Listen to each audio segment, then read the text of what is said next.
Bonjour, aujourd'hui je vais vous expliquer le principe de la vie et la mort, et vous allez comprendre comment ça se passe. Et qu'est-ce que la vie et la mort? Et en fait, c'est très important ce que vous allez comprendre, parce que vous allez comprendre en quoi vous allez vous revivifier. Alors, la vie et la mort, ça peut se comparer au cycle de l'eau.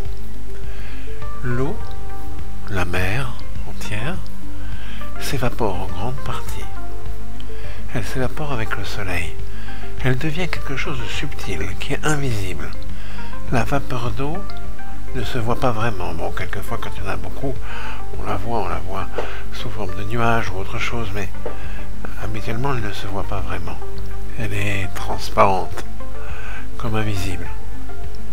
Et la vapeur d'eau, ensuite, se transforme dans les nuages. Elle retombe en gouttelettes. C'est la pluie. Vous remarquerez une petite chose que nous dit le Talmud et la Kabbale, c'est que les gouttes, la Kabbale juive et le Talmud, vous savez ce que c'est? Vous regarderez le Talmud. C'est les textes qui ont été écrits dans la tradition judaïque. Elle nous explique que les gouttes d'eau ne se rejoignent jamais dans la pluie.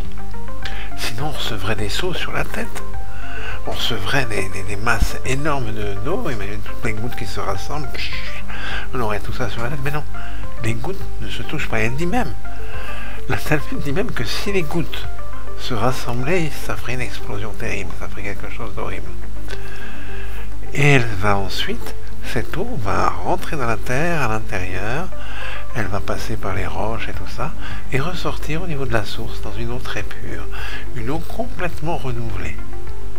Il y a ce passage dans quelque chose de subtil, qui est inexistant. Où pourtant, l'eau est là, elle existe, elle est une vapeur, mais on ne la voit pas, elle est invisible.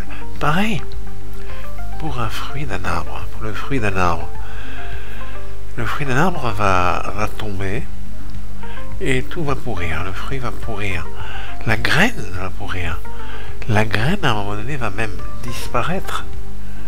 Mais en disparaissant, elle va être quelque chose de subtil qui va redonner un nouvel arbre. Une graine dans la terre donne un arbre de la même manière que les grains de blé deviennent des épis de blé, etc.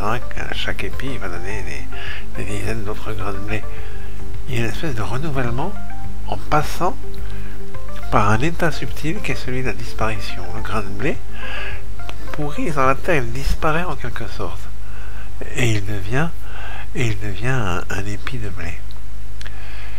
Pour les cellules, c'est un petit peu la même chose. Les cellules, elles disparaissent, elles meurent. Si elles ne disparaissent pas, eh bien, ça devient dangereux. L'apoptose, c'est ce qu'on appelle, est quelque chose, un principe important de la vie, du renouvellement de la vie. Puis les cellules disparaissent, mais d'autres cellules vont apparaître. En un mois, le corps entier se renouvelle. Toutes les cellules du corps entier se renouvellent.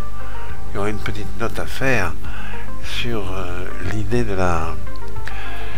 l'homéopathie, où, si vous voulez, il y a une espèce de disparition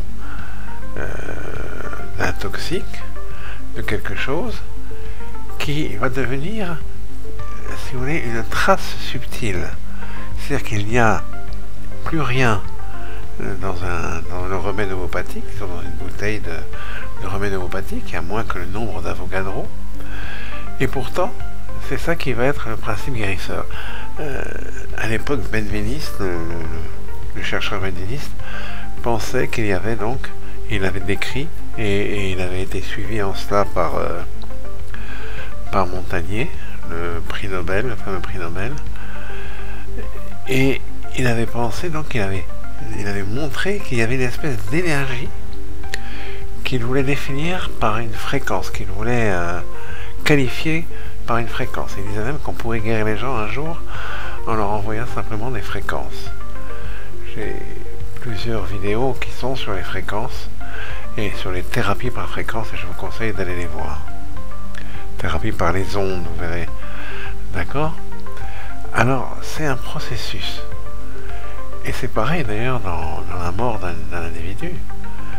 Alors, normalement ils sont enterrés, le corps pourri, et après il va renaître quelque chose de spirituel. C'est-à-dire que le corps, lui, n'est pas vraiment... C'est quelque chose qui va sortir du corps, qui est quelque chose de subtil, qui va se retrouver dans un autre corps.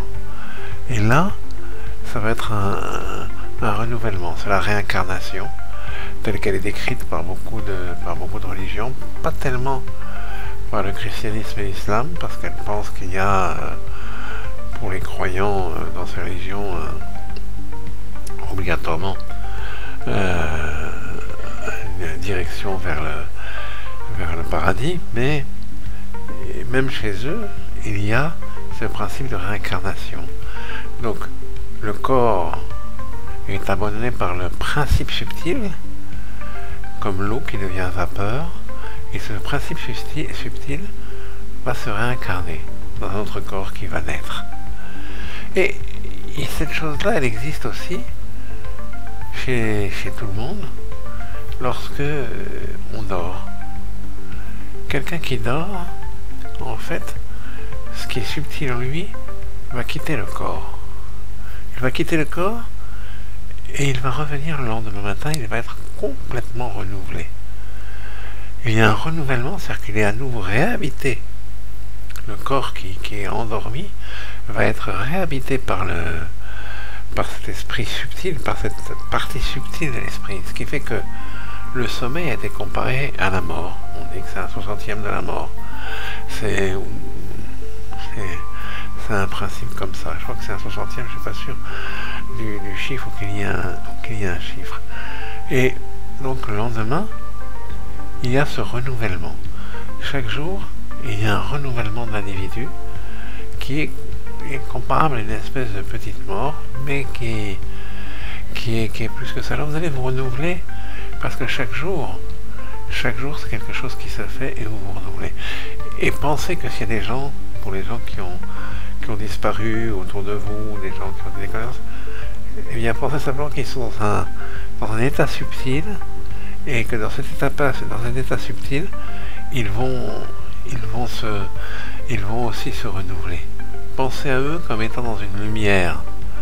Ils sont entourés de lumière, ces gens qui ont disparu, et de cette lumière, ils vont sortir quelque chose. Alors, ils sont dans un paradis, dans un autre monde, dans une autre dimension du monde, ou dans le monde même. On peut croire à ce qu'on veut, et on peut penser à ce qu'on veut, mais c'est cette transformation en quelque chose de subtil qui permet une renaissance où que ce soit, dans quelque monde que ce soit.